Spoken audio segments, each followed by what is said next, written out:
Howdy folks, and welcome back to World of Tanks with the Mighty Jingles. Before you watch today's video, I do recommend you empty your mouth of anything that you might choke on, because I've got a couple of classics for you. This first replay in the Comet in a Tier 9 match on the Karelia map was sent in by Super Lalpaka, and it's really not about what happens to him in this match, although he does quite well. It's a Tier 9 match, he's in a Tier 7 medium tank, and he ends up doing well over 1,000 damage. But it's not really about him. It's not even really about the fact that this is yet another Karelia assault mode failure of a defence, where in whatever planet 2/3 of Super Lalpaka's team comes from, defend the base means don't leave the cap circle and stay and die in the cap circle. No, it's not even really about that. Although there is a certain grim humour to be had in the inevitability of the fact that most of his team are going to die without ever having driven more than 200 metres from the spawn point. And that is pretty much what's going to happen in this match. Most of the team are still camping the base, and that's where they're going to die. And that's not a spoiler. That's not a spoiler, because they're not going to lose either. Oh, Jingles! Spoilers! Trust your Uncle Jingles. That's not a spoiler. It's because of the way that they're not going to lose. I've been playing World of Tanks for 4 years now, and I have never seen a match end the way this one's going to end. Trust me, it's special. So strap yourselves in and enjoy the ride. So what's going on here? SU-101, Tiger, and an ST-1 that's just about to take any second now. There it is, almost half of Super Lalpaka's health off. They do have some long-range supporting fire, if you can call it that, from a base camping E50, and artillery is paying attention, but friendly artillery aren't the only ones who are paying attention. Enemy artillery are about to get involved as well. There is also a Tiger 2, bless him, very, very slowly making his way up the hill in an attempt to help them, but the odds are about to swing rapidly, as if they weren't already, in the favour of that ST-1, as enemy artillery obliterates Super Lalpaka's platoon mate in the KV-3 and blows Super Lalpaka's tracks off. Meanwhile, that's still an ST-1. Backup from a Tiger 2 or not, he can't stay here. He's got to get out of here, which is unfortunate news for the Tiger 2. Oh, he quickly just stops to take out, or, well, to assist in taking out the T-37. Unfortunately, yeah, well, he probably wouldn't have made it out without taking another hit from the ST-1 anyway, but he's out of here. The Tiger 2 also falling back, firing at the ST-1, but it's an ST-1 and he's just a Tiger 2. Super Lalpaka is getting the hell out of dodge. Does not have an awful lot of health left. Cannot afford to take another hit from that ST-1. Not entirely sure if he's safe from him here. Well, he is at least going to have to stop to kick that Tiger 2 to death. Meanwhile, he spotted an IS-3. And oh look, wow, somebody's left the base. Leopard prototype. It's very brave of him. And he's paying the price for it. Just took 417 damage there, probably the ST-1. Super Lalpaka's feeling a bit brave. He comes back to try to assist. There isn't really anywhere he can go here, but then the Leopard prototype starts running away as well. Alright, fine. Let's get the hell out of here. Very, very nearly took a hit from the Leopard prototype, and oh, this is not good. Look at them all. And, yeah, completely inevitable. But, as I said, this replay isn't really about what happened to Super Lalpaka, or his platoon mate, or what that ST-1 does. No, this is about, well, I don't want to spoil it, any more than I already have. So, anyway, Leopard prototype's the last one standing, and he's not going to be standing for very long, not with everything closing. There we go, he's dead. So, everybody who was attempting to defend this flank, not that there were many of them, are now dead. So all of the base campers are about to lose sight of all of the enemy tanks, and there they go. So the next time they see all of these enemy tanks is going to be when these enemy tanks are already shooting at them, and that's how you lose when you're defending Karelia. You don't push out and protect the flanks. Except we've already established that they're not actually going to lose, so how the hell are they going to pull a win out of their arse on this one? You wouldn't believe me if I told you. You're just going to have to see it for yourself. The only reason this match isn't already over is because some of the team did actually push out onto the flanks. Not nearly enough, but some of them did, and Super Alpaca's team has some very, very good artillery players. Unfortunately, the artillery players are now within visual range of the enemy tanks, so they're completely hamstrung in their ability to further influence the outcome of this battle. This is what happens when you don't push out and secure the flanks on Karelia.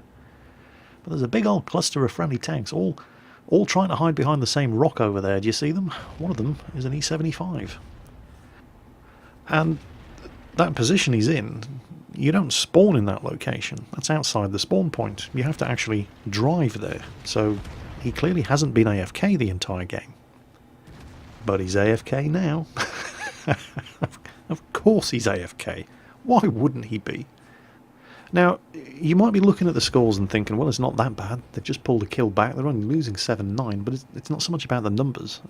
And it is about the numbers because, yes, they're losing 7-9, but their top-tier heavy tank is AFK. But it's about the positions that they're in. It's almost completely undefensible.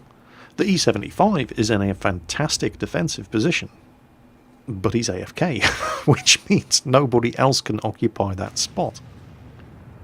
He's tucked in there, with his lower glacis almost completely covered up from any fire from the front. His side is an automatic bounce zone, but he's AFK. So he's not actually doing his team any favours here. Meanwhile, the VK201 is down. The FCM50T is about to be overwhelmed. The guys back here are trying to put in what supporting fire they can for him, but look at this, it's hopeless. It's a T-30. It's not just a T-30. There's a Comet. There's a Walker Bulldog. Here comes the Comet. He saw the Comet coming. Artillery takes out the T-30. The FCM takes out the Comet, but then he's gone. And some fantastic, really, really good play from the artillery players on Super Alpaca's team here. Super Lalpaca's team here.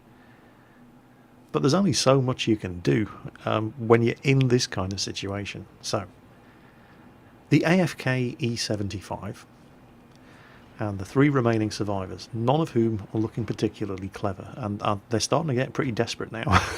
It's like, my rock, my rock, I saw it first. Guys, the rock's only so big, you can't all hide behind it. Look at them all packed in behind this rock. If enemy artillery had repositioned to the flanks, there is an opportunity for a couple of bombardier medals here. There's not much space behind that rock. The Waffenträger's trying to get eyes on whatever's attacking them, as is the Indian Panzer at the back there. Oh, T-28 prototype. Now this, despite his sterling work up until now, this is where the artillery player makes a big, big mistake. He blocks the Waffenträger, and the Waffenträger takes another hit. Enemy artillery gets stuck in, takes off almost all of his health. He attempts to put one into the T-28 prototype. Unfortunately, it doesn't happen. T-28 prototype takes him out, and now it's just the E75 and the Waffenträger, and here comes the Walker Bulldog. And this is where the magic happens. A couple of things you need to know here. The Walker Bulldog, at best, is going to have 175mm of penetration with armour piercing. The rear of the E75's turret is 180mm thick. The rear of its hull is 160mm thick. So stop firing armour piercing at the back of his turret, you donkey. Shoot him in the side, where it's only 120... Well, yeah, okay, that's the side, but not at that angle. Look, he's not shooting at you. Drive up onto the side of the tank and shoot... Why is the T-28 prototype here? It's one of the slowest machines in the game. Where's the IS-3? Well, the T-28 prototype is here. The Walker Bulldog is being completely ineffective. T-28 prototype has the right idea. Drive up the side of the E-75 and start putting shots through the hull armour. Shooting him there, you may even detonate his ammo rack, but whatever you're going to do, you'd better do it fast, because this is Karelia Assault. You're on the attacking team, and if you don't cap or kill every one of the enemy tanks before the timer runs out... you lose. And that is how an AFK E75 won a Karelia defence and got himself a Kolobanov's medal. So remember kids, if you want to finish the game with not one but 2 epic medals, just spawn into the match, be in a top tier heavy tank, drive 120 meters, park the tank, go AFK, and you too can be a winner. Meanwhile, on Himmelsdorf, Col07 here is seal clubbing in the T-18 tank destroyer. He knows he's seal clubbing, he's not proud of it, but he's bored. In fact, the title of this replay, when he sent it in to me, was When Seal Clubbing Goes Wrong. Oops, spoilers. But once again, it's not about what happens, it's about how it happens. I get some funny replays sent in to me, but I don't usually laugh out loud when I'm watching. I did when I watched this one. It begins with your typical T-18 seal clubbing gameplay down at Tier 2. I mean, this tank really is ridiculous. In case you wonder why this thing is the seal clubber's weapon of choice, he misses his first shot, but yeah, give him time, he's just getting into his stride. This 75mm howitzer, well, what's this? There you go. 175 average damage. I think there's only one tank on the enemy team that won't one-shot. Plus, the machine does 40 kilometers per hour, and it's got 40mm of sloped frontal armour. Is there any wonder why it's the seal clubbing machine of choice? Plus, if you're feeling especially dirty, you can load high explosive anti-tank premium ammunition. It doesn't need it though. 75mm howitzer is dangerous enough just with regular ammunition. As you're gonna see, in case, you know, if anybody hasn't actually seen a T-18 seal clubbing video before, well, at first at least, spoilers. Yeah, that's just what this thing does. There you go, there's another one. Oh, plenty more where they came from. Is that a Panzerjäger? Yep. Another Tier 2 tank destroyer. It's not even in the same class as the T-18. Hello, and as soon as it aims, goodbye. There's another one. Yeah, that guy's not feeling very brave anymore, is he? Oh, hang on. We'll just kill this guy first. Poor little lol tractor. Lol tractor's actually got a pretty good gun. But you have to hit a T-18 3 or 4 times to kill him. He only has to hit you once. And can't miss from that range. How many kills is he on now? 7? It's just what T-18s do. I know what you're all thinking, by the way. You've all looked at the enemy team list, you've seen a T-18 on the enemy team, and you're thinking the seal clubber is going to get clubbed. You couldn't be more wrong. Nice try, though. This guy's obviously AFK. And, wow, amazingly, he doesn't one-shot him. Oh, did you see that? Oh, that's... Are there no depths to which coal will not sink? Did you see what he did there? He drove in front of the poor little... It's only a T1 Cunningham. I mean, come on, spread the glory around, will you? Deliberately drove in front of him so he wouldn't be able to get the killing shot. He's not just a seal clubber, he's a kill stealer as well. Are there no depths to which coal will not stoop? Don't worry, before you get all medieval on him in the comments section, he knows. He knows he's a scumbag. He's not proud of it, but he was bored and in need of some entertainment. And that's why people take T-18 tank destroyers into Tier 2 games and score 8 kills. This machine really is ridiculously broken. And unlike machines like the BT-SV, which is ridiculously overpowered at Tier 3, or the Panzer II-J, which is ridiculously overpowered at Tier 3, the T-18 is not a premium. Anybody can drive a T-18 tank destroyer. You know, you don't need a bonus code to get your hands on one of these things. So what have they got left? Well, there's somebody fighting out in the cap there. I was going to say that, you know, Cole's team have it under control, but, well, they don't. He's got 8 kills. He's practically the only person on his team that kill anything. If he hadn't been playing this, they would have lost this minutes ago. Now, the enemy T-18 was last spotted on the hill, which means I suspect Cole came down to the railway lines to try to find that T-57 artillery. No sign of him, however, so he's going artillery hunting. He's looking for that elusive 9th kill. And you know, the T-18 tank destroyer, and the Panzer II-J, and to a lesser degree the BT-SV, they're the reason why you can't get Pools medals and Radley Walters and things like that down at Tier 2, because it's just too easy. People will be driving these things all day trying to farm epic medals. So where's that T-57 artillery? Not to be confused with a T-57 heavy tank, which... Oh, there he is. Here we go. Oh, he knows he's been spotted. Look at him scuttle. Yeah, you can't run away from a T-18 tank destroyer, mate. And there's the enemy T-18. Okay, so... Oh, he's turning, he's turning, he's turning, he's turning, he's fired. Oh, he didn't kill him, he's missed. Ah! We're going to have you now. Oh. Oh, that was unexpected. That was quite unfortunate. And that means... Oh! Oh! Justice has been done. Yeah, chew on that one. You didn't see that one coming, did you, Rommel? You know, at this point, I actually had to stop the video and go and check the stats of the T-57 Tier 2 artillery. That thing only has 28mm of frontal hull armour. It survived 2 direct hits from a 75mm howitzer. What the actual fuck? Oh well, Seal Clubber denied. So that was quite amusing, but that's not what's funny. This is. Look at this guy. What is this Cruiser 3 doing? Why are you there? What? Look at him. He's like, hey, I can see my house from here.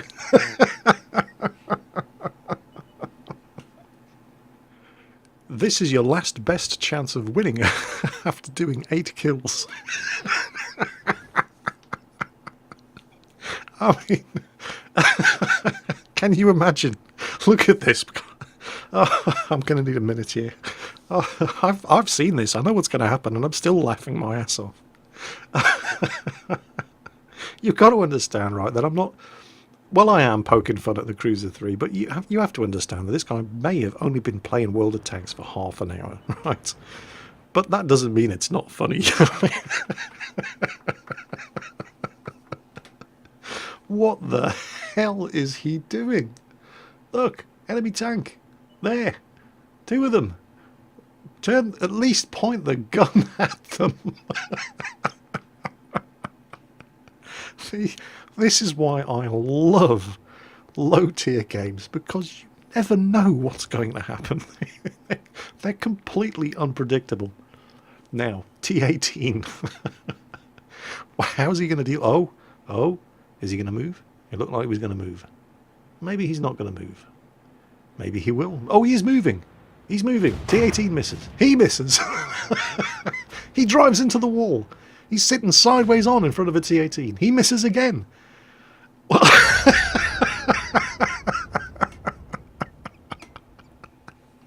Tier 2 battles are fantastic. All he's got to do now is kill the artillery, and he's won. You can be the hero. Just do the right thing. That's all you... That's all you have to do. No, we're going to drive into the wall again. Oh, God.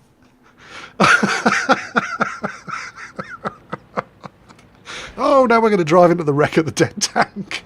God, I'm going to need a minute here. What's he going to do now?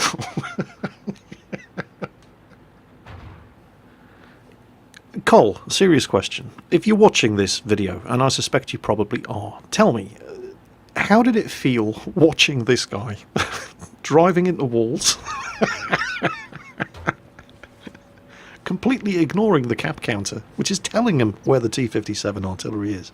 How did it feel, knowing that you just scored 8 kills, dirty kill-stealing seal clubber that you are, and this guy is your last best hope for the for actually winning the game? Did that make you mad?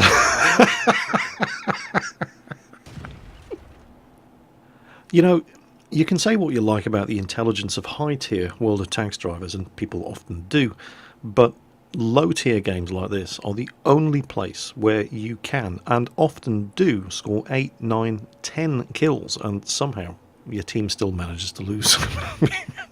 Because in a low-tier game of World of Tanks, absolutely anything can, and often does, happen.